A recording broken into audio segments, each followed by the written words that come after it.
Time for me to pop out my official picks. I do like Justin Jefferson to make a pretty big impact tonight, and it doesn't hurt that Jalen Johnson has been dealing with that groin injury. Of course, JJ's been on the shelf with a hammy, but I'm not going to take JJ because, that's a big number. It's 78.5. It's not that big, but considering we haven't seen him all summer, I'm going to avoid it. But I'm going to have the JJ love spill over into a JJ McCarthy prop. So you got Justin Jefferson, JJ.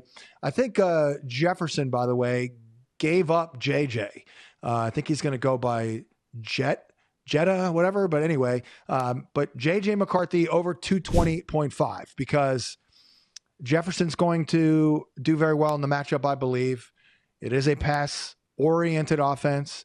I do like Hockenson in the game. I do think the Vikings are going to be in full control, but I think that's a good environment for JJ to get some reps. So third, fourth quarter, not to go out there slinging it on every drop back or every down if you're nursing a 15-point lead, but it's a good opportunity to run the offense for 4 quarters or close and actually, try, as opposed to some play for 3 quarters in the 2 quarters in the preseason.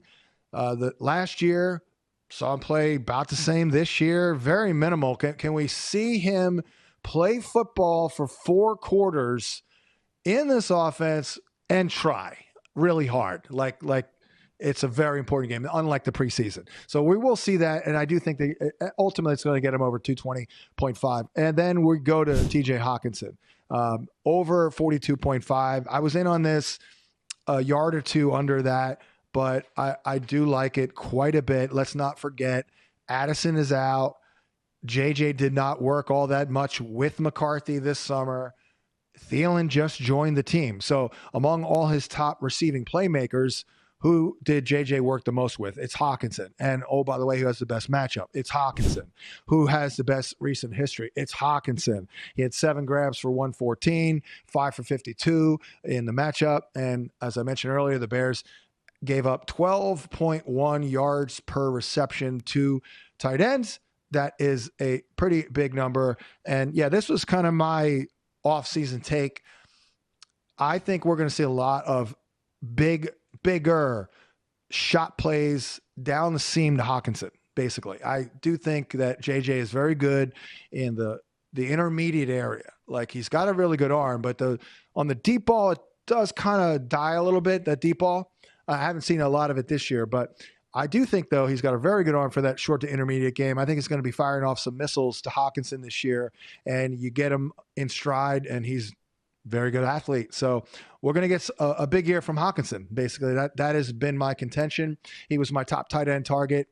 JJ was my top quarterback target. By the way, my number 2 one was Jordan Love, who Thursday Night Football, I'm already eyeballing that one. But by the way, Jordan Love did play very well, looked really good. But I do like Hockenson to go over 42.5. And in that same offense, I will go with Aaron Jones.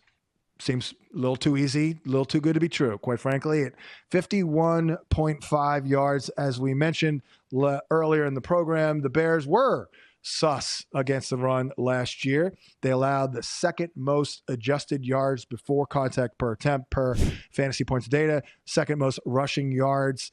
Aaron Jones had 40 carries in 2 games for 192 yards and a couple of touchdowns. So, yeah, we do have Jordan Mason in the mix. Aaron Jones, by the way, did have a 64% snap share in those 2 matchups.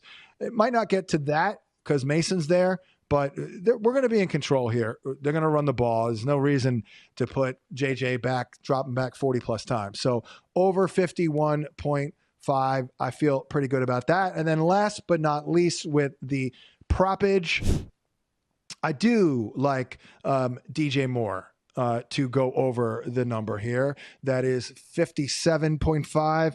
Like I had said earlier, I remember that first matchup, and I was really feeling strong about that because, watching the Vikings over the years, like recently, they don't stop number 1 receivers very well. So Caleb Williams is going to have to throw the ball 35-plus times. The Viking pass rush is going to be up in his grill. They blitz at a top 2 clip.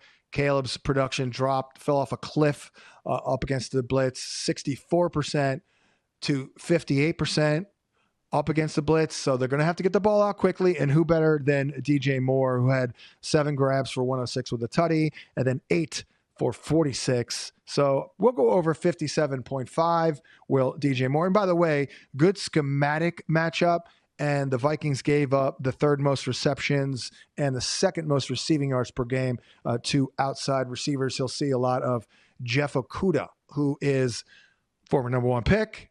Maybe they can mold him into a solid player, but let's be honest, he's on 3rd team now. He's kind of been a bust. So I do like DJ Moore. And then we didn't pop out many touchdown props last show. We didn't have them for Sunday. Kind of ran out of time, quite frankly. So we're not doing all that well with the touchdowns. We did win on Friday night with Keenan Allen at a plus, I believe, 310. For tonight's touchdown prop, I'm going right back to Hockenson and good red zone threat. Feeling that one there at plus 220. I think that's pretty darn good. And the Thursday night special is Adam Thielen, 5 catches or more, plus 315. Now, that's a tougher matchup with Kyler Gordon in the slot, but Gordon is iffy. He was added to the injury report with a hamstring injury. Adam Thielen, your young quarterback's best friend, as we learned last year with Bryce Young. So I think he's going to be an available target underneath for JJ McCarthy. He'll probably just catch 5, but if he catches 5, it's plus 315. Thanks for watching, but don't let the betting insights end here. If you want an extra edge this football season, you can get a month of VSiN Pro right now absolutely free. That means access to our betting insights, analysis, and tools like our betting splits at 0 cost to you. Click the link in the description to sign up.